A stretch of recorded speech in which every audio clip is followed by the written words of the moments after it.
Everyone praise lord. So మనందరి జీవితంలో కూడా ఫోకస్ అనేటువంటిది చాలా ఇంపార్టెంట్ అండి.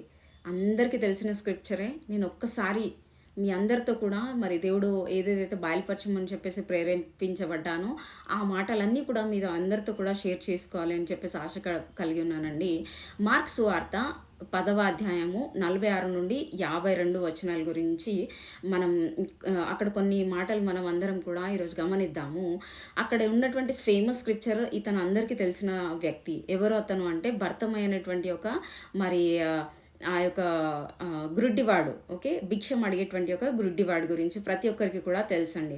సో ఆయన అక్కడ భిక్షం అడుక్కుంటూ కూర్చునేటప్పుడు అక్కడ ఉన్నటువంటి వాళ్ళందరూ కూడా మరి నజరేయుడైనటువంటి యేసయ్య వెళ్తా ఉన్నాడు అని చెప్పేసి వాళ్ళు మాట్లాడుకొని చుండగా ఈ యొక్క మనిషి ఏం చేస్తాడంటే దానిని గ్రహించి వింటాడనమాట. తను ఎప్పుడైతే వింటాడో యేసయ్య అలా వెళ్తా ఉన్నప్పుడు తను ఏం చేస్తాడంటే మొరపెడతాడు. ఏమని మొరపెడతాడు అంటే, దావీదు కుమారుడా నన్ను కరుణింపుము అని చెప్పేసి తను కేకలు వేయడం మొదలు పెడతాడండి. ఓకే, ఈ అక్కడ ఉన్నటువంటి జనాలందరూ కూడా దేవుని ఎలాగ గుర్తించారు అంటే మరి వాళ్ళు చూసిన దాన్ని బట్టి లేకపోతే వాళ్ళకి తెలిసిన దాన్ని బట్టి వాళ్ళు అక్కడ గ్రహించారండి.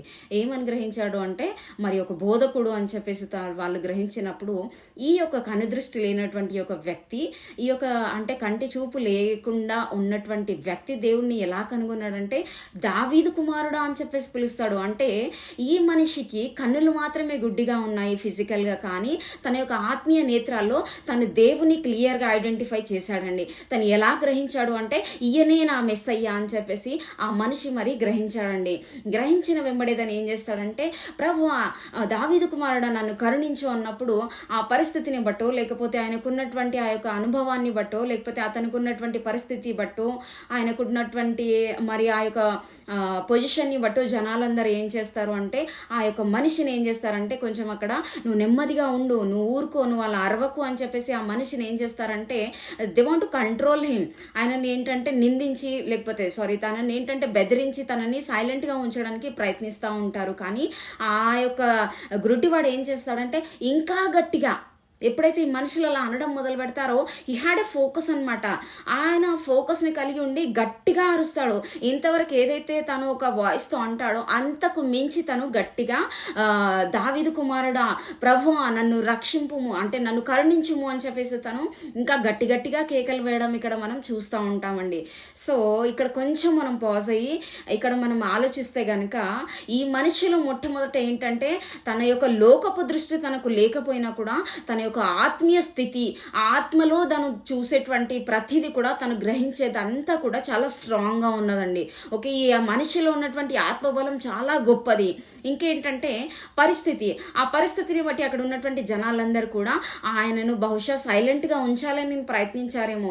నీ పరిస్థితిని బట్టి ఈరోజు నువ్వు ఏ కండిషన్లో ఉన్నా కూడా, నీకు ఎటువంటి అనారోగ్యం ఉన్నా కూడా, ఎటువంటి కుటుంబ పరిస్థితులు ఉన్నా కూడా, ఎటువంటి నిరుద్యోగ పరిస్థితి ఉన్నా, ఎటువంటి అనారోగ్య పరిస్థితిలో నువ్వు ఏ పరిస్థితిలో నువ్వు కూరుకొని ఉన్నా కూడా నీ పరిస్థితులను బట్టి నీకున్నటువంటి జనాలు, నీకున్నటువంటి ఫ్యామిలీ మెంబర్స్ కానీ, నీకున్నటువంటి నీ యొక్క క్లోజ్ ఫ్రెండ్సే కావచ్చు, నీకు ఇంకా అది అసాధ్యము, నీ వల్ల కాదు, ఇంకా ఇది నీకు జరగదు, ఇంకా దాని గురించి వదిలేసాయి, దాని గురించి నువ్వు పట్టించుకొని దాని వెంబడి వెళ్ళడం వేస్ట్ అని చెప్పేసి నీ యొక్క ఫోకస్ని వాళ్ళు డైవర్ట్ చేస్తారేమో. వాళ్ళ యొక్క ఫోకస్ని అంతా కూడా పక్కకు జరిపి డీవియేట్ చేయాలని ట్రై చేస్తారేమో. అదంతా సాతానుడు నీ యొక్క ఆలోచనలు వచ్చేసి ఇంకేం చేస్తావోలే అని చెప్పేసి నిన్ను ట్రాప్ చేయడానికి మంచి అవకాశం అయి ఉండొచ్చు. కానీ ఈ గ్రుడ్డివాడు తన యొక్క ఫోకస్ని ఎక్కడ కూడా మిస్ చేయకుండా తను కంటిన్యూస్గా దేవుని మొరపెడతా ఉంటాడండి. హల్లెలూయా.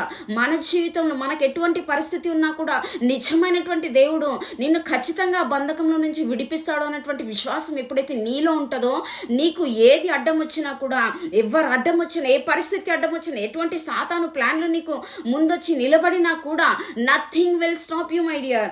ఇక్కడ ఈ యొక్క గ్రుడ్డివాణి ఈ యొక్క కేసులో కూడా అదే జరిగింది. ఆయనకు అనేకులు ఏదైనా చెప్పి తనను ఆపేయచ్చు, కానీ నోబడీ హ్యాస్ స్టాప్డ్ హిమ్. హల్లెలూయా. తను అలా కంటిన్యూస్గా మొరపెట్టడం వల్ల అక్కడ ఏం కనిపిస్తుంది అంటే ఒక స్టెబిలిటీ కనిపిస్తూ ఉంది.